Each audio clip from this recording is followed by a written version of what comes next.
वासुदेवाय। ओम नमः शिवाय। हर हर महादेव। चक्षुष तीर्थ का महात्मा। ब्रह्मा जी कहते हैं, चक्षुष तीर्थ रूप और सौभाग्य देने वाला है। जहाँ भगवान योगेश्वर गौतमी के दक्षिण तट पर निवास करते हैं, वहाँ पर्वत के शिखर पर भौवन नगर विख्यात स्थान है। यहाँ छात्र धर्मपरायण राजा भौवन निवास करते थे। उसी नगर में वृद्ध कौशिक नाम के एक ब्राह्मण थे, जिनके वेद वेताओं में श्रेष्ठ गौतम नामक पुत्र हुआ। गौतम की एक वैश्य के साथ मित्रता हुई। वैश्य का नाम मणिकुंडल था। इनमें एक दरिद्र और दूसरा धनी था, तो भी दोनों एक दूसरे के हितैषी थे।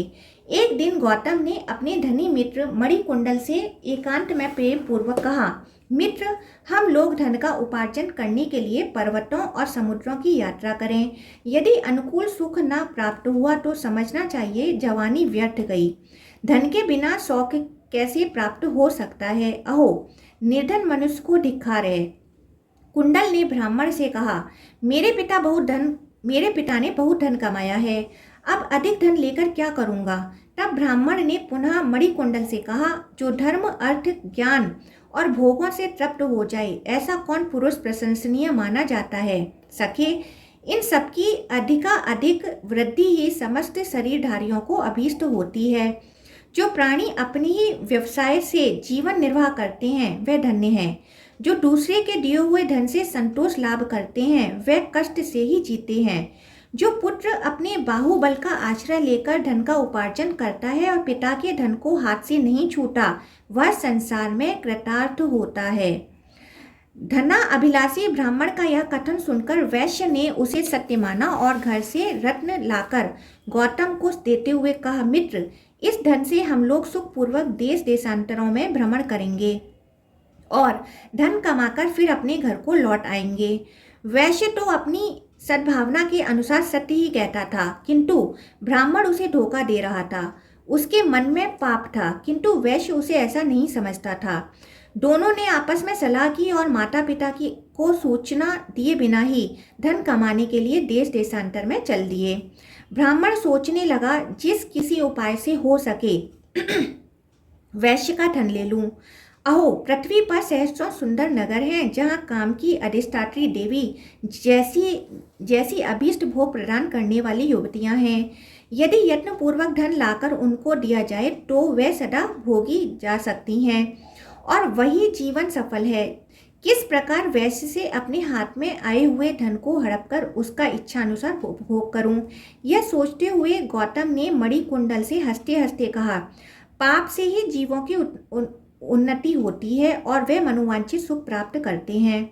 संसार में धर्मात्मा लोग दुख से ही भागी देखे जाते हैं, अतः एकमात्र दुख ही जिसका फल है, उस धर्म से क्या लाभ? वैश्य ने कहा, ऐसी बात नहीं है। धर्म में ही सुख की स्थिति है। पाप में तो केवल दुख, भय, शोक, दरिद्रता और क्लेश ही रहते हैं। जहाँ धर्म है वही मुक्ति है। भला अपना धर्म क्या नष्ट हो सकता है? इस प्रकार विवाद करते हुए दोनों ने यह शर्त लग गई कि जिसका पक्ष श्रेष्ठ हो वह दूसरे का धन ले ले। वह बोले, अब चलकर हम दोनों किसी से पूछें, धर्मात्मा प्रबल होता है या अधर्मी? वेद से लोक का ही मत श्रेष्ठ है, क्योंकि लोक में ही धर्म से सुख होता है। इस प्रकार विवाद करके दोनों सब लोगों से पूछने लगे कि पृथ्वी पर धर्म प्रबल है या अधर्म। यह प्रश्न सामने आने पर कोई बोले, जो धर्म के अनुसार चलते हैं उन्हें दुख भोगना पड़ता है और बड़े बड़े पापी मनुष्य सुखी हैं। यह निर्णय सुनकर वैश्य ने अपना सारा धन ब्राह्मण को दे दिया। मणिमान धर्मवेताओं में श्रेष्ठ था। वह बाजी हार जाने पर भी धर्म की ही प्रशंसा करता रहा। ब्राह्मण ने मणिमान से पूछा, क्या तुम अब भी धर्म की प्रशंसा करते हो? वैश्य बोला, हाँ। ब्राह्मण फिर कहने लगा, वैश्य, मैंने तुम्हारा धन जीत लिया, फिर भी निर्लज्ज की तरह धर्म की बातें क्यों करते हो? देखो, स्वेच्छाचारी होने पर भी मैंने ही धर्म को जीता है। ब्राह्मण की बात सुनकर वैश्य ने मुस्कुराते हुए कहा, सखे, जैसे धान्यों में पुलाक, पेया और पंखधारी चिड़ियों में छोटी मक्खियाँ होती हैं, वैसे ही मैं उन मनुष्यों को भी सारहीन मानता हूँ जिनमें धर्म नहीं होता। चारों पुरुषार्थों में पहले धर्म का नाम आता है। अर्थ और काम उसके बाद आते हैं। वह धर्म मुझ में मौजूद है, फिर तुम कैसे कहते हो कि मैंने जीत लिया? यह सुनकर ब्राह्मण ने पुनः वैश्य से कहा, अब दोनों हाथों की बाजी लगाई जाए। वैश्य बोला, ठीक है। फिर दोनों ने जाकर पहले की ही भांति लौकिक मनुष्यों से पूछा, निर्णय ज्यों की त्यों रहा। ब्राह्मण बोला, फिर मेरी विजय हुई। यूं कहकर उसने वैश्य के दोनों हाथ काट डाले और पूछा, अब धर्म को कैसा मानते हो? ब्राह्मण के इस प्रकार आक्षेप करने पर वैश्य ने कहा, मेरे प्राण कंठ तक आ जाएं तो भी मैं धर्म को ही श्रेष्ठ मानता रहूंगा। धर्म ही देहधारियों की माता पिता सुहृद और बंधु है। इस तरह दोनों का विवाद चलता रहा। ब्राह्मण धनवान हो गया और वैश्य धन के साथ साथ दोनों बाहों से भी हाथ धो बैठा। इस तरह भ्रमण करते हुए दोनों गौतमी गंगा के तट पर आ पहुंचे। यहाँ योगेश्वर श्रीहरि का निवास स्थान है। वहां आने पर फिर दोनों में विवाद आरंभ हो गया। वैश्य गंगा, योगेश्वर और धर्म की ही प्रशंसा करता था। इससे ब्राह्मण को बड़ा क्रोध हुआ। वह वैश्य पर आक्षेप करते हुए बोला, धन चला गया, दोनों हाथ कट गए, अब केवल तुम्हारे प्राण बाकी हैं। यदि फिर मेरे मत के विपरीत कोई बात मुंह से निकालोगे तो मैं तलवार से तुम्हारा सिर काट डालूंगा।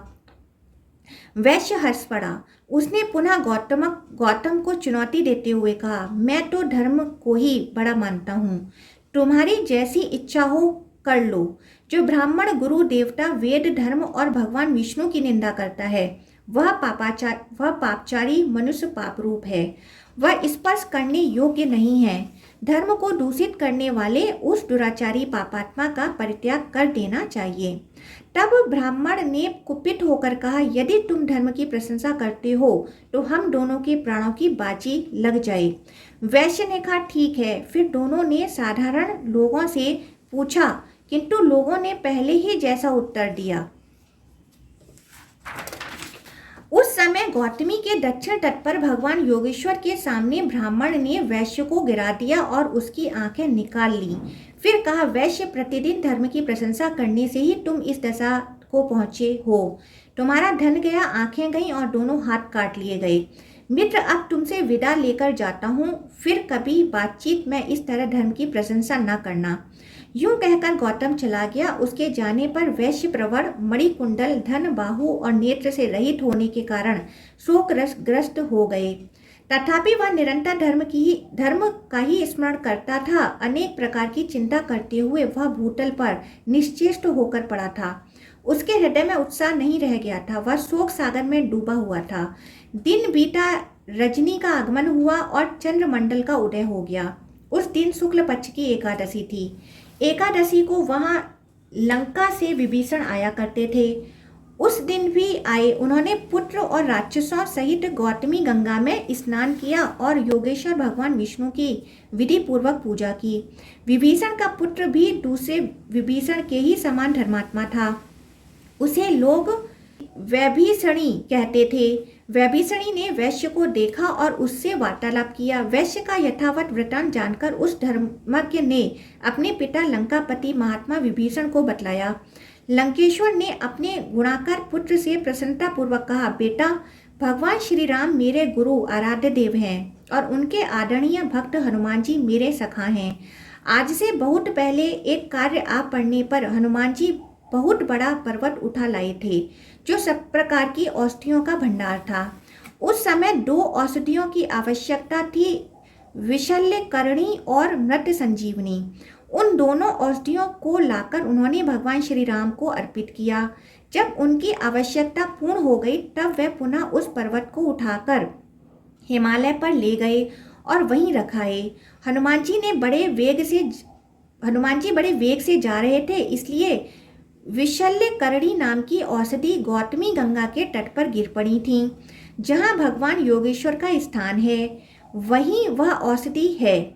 उसे ले आकर तुम भगवान का स्मरण करते हुए उसके हृदय पर रख दो। उससे यह उदार बुद्धि वैश्य अपने संपूर्ण अभीष्टों को प्राप्त कर लेगा। वैभीषणी बोला, पिताजी, मुझे शीघ्र ही यह औषधि दिखा दीजिए, विलंब न कीजिए। दूसरों की पीड़ा दूर करने से बढ़कर तीनों लोकों में दूसरा कोई कल्याणकारी कार्य नहीं है। विभीषण ने बहुत अच्छा कहकर पुत्र को यह औषधि दिखा दी। उसने इसे त्वा इत्यादि मंत्र को पढ़कर उस वृक्ष की एक शाखा तोड़ ली और उसे ले आकर वैश्य के हृदय पर रख दिया। उसका स्पर्श होते ही वैश्य के नेत्र और हाथ ज्यों के त्यों हो गए। मणि मंत्र और औषधियों के प्रभाव को कोई नहीं जानता। वैश्य ने धर्म का चिंतन करते हुए गौतमी गंगा में स्नान किया और योगेश्वर भगवान विष्णु को नमस्कार करके पुनः वहां से यात्रा की। उसने अपने साथ औषधि की टूटी हुई शाखा भी ले ली थी। देश देशांतरों में भ्रमण करता हुआ मणिकुंडल एक राजधानी में पहुंचा जो महापुर के नाम से विख्यात थी। वहाँ के महाबली राजा महाराज के नाम से प्रसिद्ध थे। राजा के कोई पुत्र नहीं था, एक पुत्री थी। उसकी भी आंखें नष्ट हो चुकी थीं। वह कन्या ही राजा के लिए पुत्र थी। राजा ने यह निश्चय किया था कि देवता, दानव, ब्राह्मण, क्षत्रिय, वैश्य, शूद्र, गुणवान या निर्गुण कोई भी क्यों ना हो, मैं उसी को यह कन्या दूंगा जो इसकी आंखें अच्छी कर देगा। मुझे अपने राज्य के साथ ही कन्या का दान करना है। महाराज ने यह घोषणा सब ओर करा दी थी। वैश्य ने यह घोषणा सुनकर कहा, मैं निश्चय ही राजकुमारी की खोई हुई आंखें पुनः ला दूंगा। राज कर्मचारी शीघ्र ही वैश्य को लेकर गया और महाराज को उसने सब बातें बताई। वैश्य ने उस काष्ठ का स्पर्श कराया और राजकुमारी के नेत्र ठीक हो गए। यह देखकर राजा को बड़ा विस्मय हुआ। उन्होंने पूछा, आप कौन हैं? वैश्य ने राजा से अपना सब हाल ठीक ठीक कह सुनाया।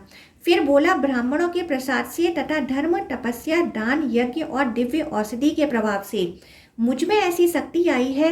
वैश्य का यह कथन सुनकर महाराज को अत्यंत आश्चर्य हुआ। वे बोले, अहो, ये महानुभाव कोई देवता ही होंगे, अन्यथा देवेतर मनुष्यों में ऐसी शक्ति कैसे देखी जाती। अतः इन्हें राज्य के साथ ही अपनी कन्या अवश्य दूंगा। मन में ऐसा संकल्प करके राजा ने कन्या सहित राज्य वैश्य को दे दिया। मणिकुंडल राज्य को पाकर भी मित्र के बिना संतुष्ट न हुआ। वह सोचने लगा, मित्र के बिना न तो राज्य अच्छा है और न ही सुख ही अच्छा लगता है। इस प्रकार वह सदा गौतम ब्राह्मण का ही चिंतन किया करता था। इस पृथ्वी पर उत्तम कुल में उत्पन्न हुए साधु पुरुषों का यही लक्षण है कि अहित करने वालों के प्रति भी उनके मन में सदा कारुण्य ही भरा रहता है। एक दिन महाराज मणिकुंडल वन में गए थे। वहां उन्होंने अपने पूर्व मित्र गौतम ब्राह्मण को देखा। पापी जुआरियों ने उसका सब धन छीन लिया था। धर्मज्ञ मणिकुंडल ने अपने ब्राह्मण मित्र को साथ ले लिया, उसका विधि पूर्वक पूजन किया और धर्म का सब प्रभाव भी बतलाया। फिर समस्त पापों की निवृत्ति के लिए गौतम को गंगा में स्नान कराया। वैश्य के देश में जो सगोत्र बंधु बांधव थे उनको तथा गौतम ब्राह्मण के बंधु बांधव वृद्ध, कौशिक आदि को उन्होंने बुलवाया और सबके साथ देव पूजन पूर्वक गौतमी के तट पर यज्ञ किया। तदंतर शरीर का अंत होने पर वे स्वर्गलोक में गए। वह स्थान मृत संजीवन तीर्थ, चतुस्तीर्थ और योगेश्वर तीर्थ कहलाने लगा। वह स्मरण मात्र से पुण्य देने वाला, मन को प्रसन्न रखने वाला और समस्त दुर्भावनाओं का नाश करने वाला है। ओम नमो भगवते वासुदेवाय। ओम नमः शिवाय। हर हर गंगे।